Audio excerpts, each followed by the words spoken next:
할렐루야. 아멘. 오늘은 시편 129번째 시간인데 시편 119편 1절로 8절 말씀을 통해서 말씀대로 행하는 자의 복, 이런 제목을 함께 말씀의 은혜를 나누려고 합니다. 오늘 시편 말씀은요, 작자가 누구인지 알 수 없는 시예요. 그런데 성경 전체에서 가장 긴 구절을 담고 있는 장이 119편이에요. 119편은 22개의 연, 그러니까 1년, 2년 이렇게 쭉 나눠지는데 22개의 연으로 된 시인데 한 연에 8개 절씩, 그러니까 이 1년마다 8개 절씩 되어 있어요. 그래서 22년은 히브리어 알파벳 순서로 된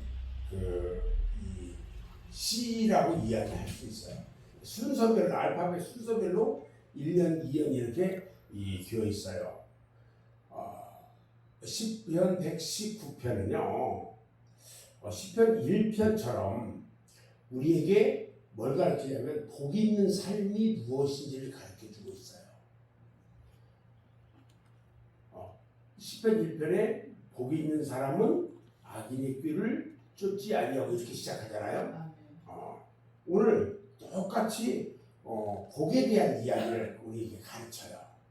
세상 모든 사람들이 복을 추구하고 복이 있는 삶을 살기를 원하는데 정말로 복이 있는 인생이 누구일까? 진실로 복이 있는 삶이 무엇인가 하는 것을 오늘 1절에서 8절에 있는 말씀을 통해서 우리에게 말해주고 있어요. 오늘 1절과 2절 말씀을 보면 복이 있는 삶은 어떤 사람이냐? 말씀을 지키는 삶이다, 이렇게 이야기를 해요. 여호와의 법에 행하는 자, 여호와의 법대로 행하는 자, 그런 사람이 복되고, 말씀을 지키기 위해서 전심전력하고 여호와 하나님의 도움을 구하는 자, 그런 자가 복이 있는 복된 자다라는 거예요. 항상 우리는 이제 오늘 본문에서 이제 보면은 이 시편 저자가요, 단순히 우리가 말씀을 읽는 자가 복 있는 자가 아니라는 거예요. 말씀을 읽고 그 말씀을 지키는 자가 복이 있대요. 계시록 1장 3절 말씀을 보면 이렇게 얘기를 하죠. 이 예언의 말씀을 읽는 자와 듣는 자들과 그 가운데 기뻐한 것을 지키는 자들이 복이 있다. 왜? 때가 가까웠기 때문이다, 이렇게 말하거든요. 물론 읽는 것도 복이고 듣는 것도 복이에요. 그러나 무엇보다도 그 가운데 거룩한 것은 뭐냐? 그 말씀을 지키는 자들이 복이 있다는 거예요. 그래서 우리가 아침 새벽에 말씀을 읽고 말씀을 듣잖아요. 저는 오늘 저의 삶도 똑같은데 말씀을 이렇게 쭉 제가 강론하고 그 말씀 하나하나를 키워드를 가지고 오늘 하루를 지키고 살아요. 수시로 생각해보고 이 말씀을 지키려고 해요. 매일 아침마다 그런 삶을 살아야 돼요. 아멘. 우리가 성경을 공부할 때든지 성경 말씀을 들을 때든지 가장 중요한 것은 하나님을 내가 만나고자 하는 마음을 가져야 된다는 거예요. 성경에 대한 지식을 얻으려고 할 것이 아니라 성경에서 하나님을 만나고자 성경을 내가 대해야 한다는 거예요. 우리는 성경을 열 때마다 성경 속에서 걸어 나오시는 하나님을 만나야 돼요. 내가 그분과 독대가 돼야 돼요.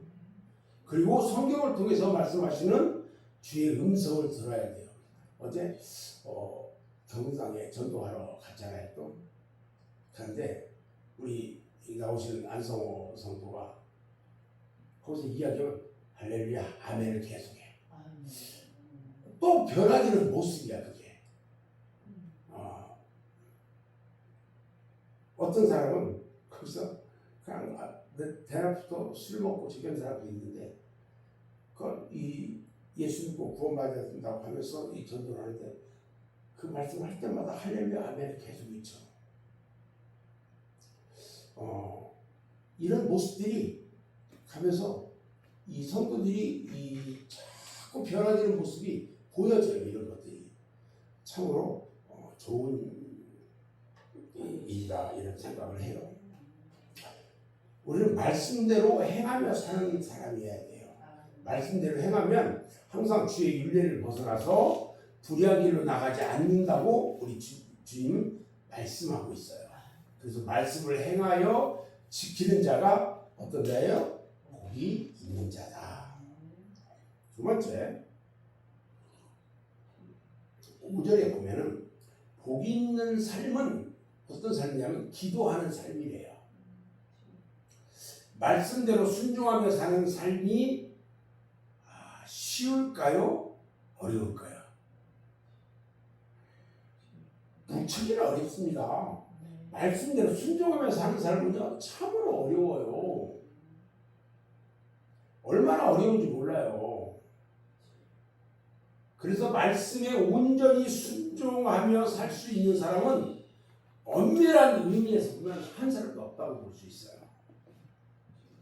우리가 말씀대로 살려고 노력을 할 때에 우리 자신의 무력함을 얼마나 뼈저리게 느끼는지를 모른다는 거예요. 그래서 하나님의 도우심을 구하지 않을 수가 없는 거예요. 주님 나와 함께 하시고 나와 동행하실 때에 내가 주의 말씀대로 살 수 있는 거예요. 그래서 말씀의 사람은요 자연적으로 기도의 사람이 되는 거예요. 기도하는 삶을 살아야죠. 우리의 부족함과 무능함을 깨닫고 하나님 앞에서 긍휼을 구하는 사람이 복이 있는 사람인 거예요. 어떤 사람은 말해요. 오늘 우리가 살고 있는 이 시대를 일컬어서 부끄러움을 모르는 시대다 이렇게 말을 해요. 부끄러움을 모르는 문화가 우리는 지배하고 있다는 이야기예요.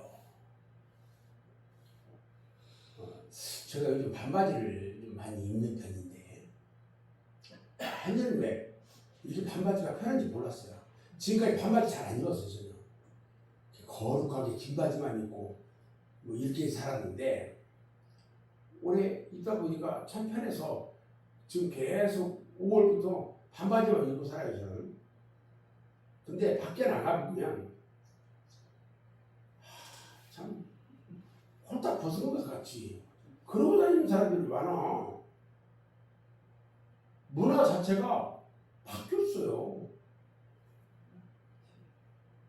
그런데요, 죄를 범하고도 부끄러운 줄 몰라요. 죄를 범하고. 우리의 그 말씀의 가르침을 따라서 우리는 항상 그래서 근실하게 행동해야 한다는 거야.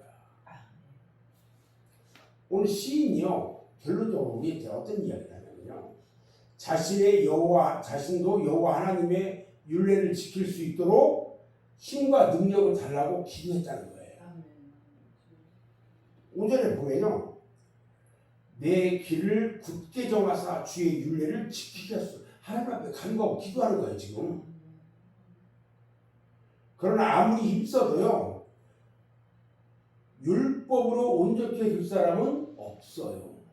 율법을 지켜서 우리 하나님의 뜻을 따라 온전히 힘쓴다고 해도요 우리는 늘 하나님의 은총을 구해야 한다는 거예요. 세 번째 7절 말씀을 보면은 내가 주의 의로운 판단을 배울 때 정직한 마음으로 주께 감사했다 그랬어. 복 있는 사람은 감사하는 사람이에요. 7절에 감사하리다 이 말은요 다르게 번역을 하면 찬양하리이다 이 말이에요. 이 감사와 찬양은요, 이 사실 같은 거예요. 복 있는 삶은요, 그래서 찬양하는 삶이에요. 스펠전 그 목사가 이런 말을 했더라고요. 당신은 기도를 1시간 하셨습니까? 그러면 그 기도 중에 적어도 절반 이상은 감사를 드리도록 하십시오.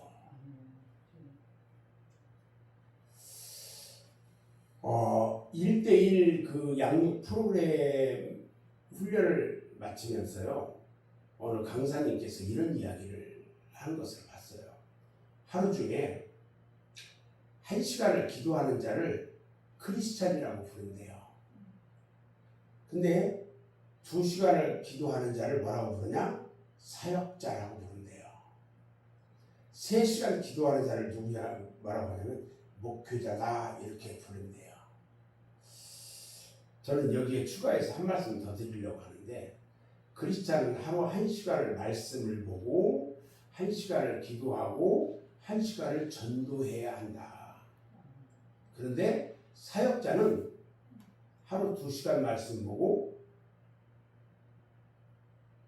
2시간을 기도하고 2시간을 전도해야 하고, 목회자는 3시간 말씀 보고 3시간 기도하고 3시간 전도해야 한다.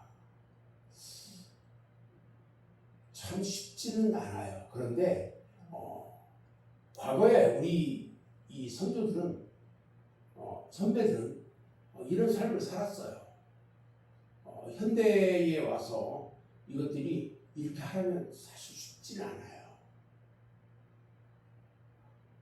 우리는 기도할 때에요, 감사를 생략해요. 구하기만 하고 감사를 드리지 않고 기도를 끝내요. 기도할 때는요, 내가 하나님 앞에 구하고 나서 끝날 때는 꼭 감사를 드려야 돼요. 아멘. 그런데 기도는 시작할 때 어떻게 하냐? 감사로 시작해야 돼요. 그리고 감사로 끝을 맺어야 한다는 거예요. 사도 바울이요, 빌립보서 4장 6절 말씀에 보면, 아무것도 염려하지 말고 오직 모든 일에 기도와 간구로 또 너희 구할 것을 감사함으로 하나님께 아뢰라 이렇게 말씀을 하고 있잖아요. 진실로 기도하는 사람은요, 감사와 찬양이 터져나오지 않을 수가 없다는 거예요. 저는 이제 오늘 말씀을 마무리하는데요, 이 세상에 복을 싫어하는 사람은 한 사람도 없어요. 그래서 행복을 찾아 헤매는 거예요. 그러나 문제는 복에 대한 개념이에요. 무엇을 복으로 생각하느냐에 달렸어요. 무엇이 복이냐? 오늘 보면 1절, 2절 말씀에서 시인이요, 뭐라고 해요? 행위가 온전하여 여호와의 율법을 따라 행하는 자들은 복이 있다. 그리고 2절에 보니까 여호와의 증거들을 지키고 전심으로 여호와를 구하는 자는 복이 있다 이렇게 말하잖아요. 참으로 복이 있는 사람은 하나님의 말씀을 지키는 자고요, 자신의 무능함을 깨닫고 기도하는 자고요, 감사와 찬양으로 하나님께 나가는 자예요. 유명한 그 토니 목사님이 있는데, 그 목사님이 이렇게 말씀하셔요. 성경에 많은 번역들이 있어요. 그 번역이라는 것은 옮기는 작업인데, 이 세상에 가장 위대한 성경 번역이 있다면 과연 무엇일까? 그것은 내 삶으로 성경을 번역하는 거다. 그러니까 내 삶이 그 말씀대로 행하는 그 삶이라는 거거든요. 쉽지는 않아요. 그러나 아주 유명한 말씀이에요.